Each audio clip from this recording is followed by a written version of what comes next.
Hey Life Groups, hope you're doing well. This is Sam here. So myself and John are doing the video for Life Group Notes for this week, or you may be watching this and you're not part of a Life Group, but you're just interested in the issue for whatever reason, following up from the Creation Sunday sermon. So just wanted to briefly recap the sermon and then just talk about a few issues that I've thought about, or it may have raised for people. In fact, one or two conversations I've had subsequently to preaching this morning. So recapping the sermon. So basically I was saying this morning that we are stewards of God's world. That's part of our story. And so I think considering the environment and the needs that are generally recognised around the world at the moment, it is good for Christians to understand it's part of our story. Obviously, evangelism is a huge part of our story too, and but I think that this doesn't stand in tension with that; it stands alongside it.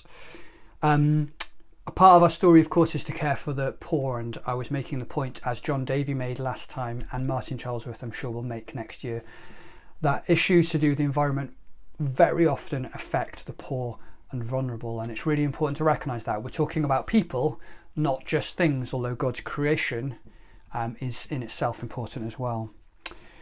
I talked about how this is part of our prophetic identity. So God has always called people, specific people, but he's called his people to be a light to the nations, to have something to say through their lives, but also through their words and through the prophets, and I mentioned Noah as well. There's a prophetic voice, particularly to speak up to on behalf of the poor and vulnerable. And I think because I think this is an issue that really does affect those in poverty the most, I think it's an example of a prophetic speech for the church. And so we shouldn't be ashamed of speaking up on this issue with love, without condemnation, without bringing shame, but speaking nonetheless. And then I talked about how we are called to act, that God's people, of course, begin with our worldview, begin with our gospel, begin with thinking and worshipping, but also we do act. And it can be very easy on an issue like this to not quite get round to doing anything. I want to encourage us as a community to act. So that was most kind of the gist of what I shared. A few questions that have been come up this morning, either in my own thinking or other people asking, is something like this: how central is this environmental stuff to the gospel? Or I think one person actually asked me, do I think it's more important than the Great Commission? Let me try and answer those questions. So how central is it to the gospel? And well, I think it is part of our message if we are to care for the poor, and we believe that the poor are affected, those who are vulnerable are affected by this. And also, if we believe that God's world should be cared for, that we should be good tenants, then I think it is a part of course, the gospel, which is bigger than this. And similarly, the Great Commission, where Jesus tells us to make disciples of all nations, we often take that as evangelism, and I think that is a massive part of it.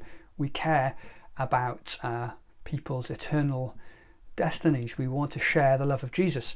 I think often we're not that good at that, so we need provoking in evangelism, and I hope as a church we can continue to provoke in that area too. But this Old Testament call was to be fruitful and multiply, to make image bearers of God in the earth. And the New Testament call, how Jesus reconfigures it, is to go and make disciples, new image bearers, people who know God and can bear his image, to be witnesses. And I think that caring for creation and lovingly sharing that with people and caring for those who are vulnerable in poverty is part of that. It's not the whole thing, of course, but it's part of it. Another thing that came up was, should this be an issue that unites us to other Christians? Well, I would say yes and no. As the conversation I had about this went into much more depth, but I think, yeah, we should be willing to be united to Christians and non-Christians on issues like this. But of course, we should be united primarily to other Christians through being in Christ, through being Christians, and but hopefully there will be those we can work with. And there are a number of churches. There are now evangelical churches in Leeds, such as Vineyard, St George's and St Matthias, who are speaking out on this issue and are encouraging their members to adapt their lifestyles accordingly. One question that could come up is this just capitulating to culture? So I was talking with someone about how controversial this subject is. I think generally this is not a particularly controversial subject, apart from when it comes to economics, some aspects of business, and some aspects of religious thinking. So in the rest of the world, it's not very all that controversial. However, just because everyone else believes something, that doesn't mean as Christians that we do. We have to look into it ourselves. And so I would say to you, go and look into this issue. Try and find out the data, the science, the evidence behind it, and see whether you think it is right. I would encourage you to do that. And that relates to the last question, really, which is what if I don't agree with this? I think from what I've understood so far, the majority of us would agree with this and just need a little bit of help, being perhaps a little bit more active.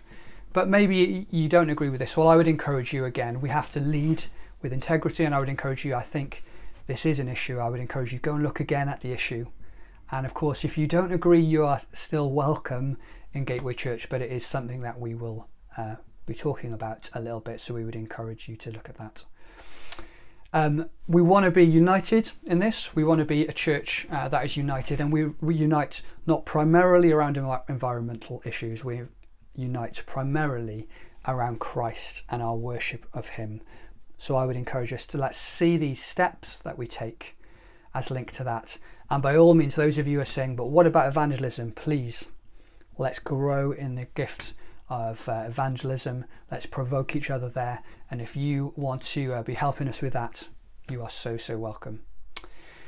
I'm going to pass over to John now, who is going to share with us some practical applications from this.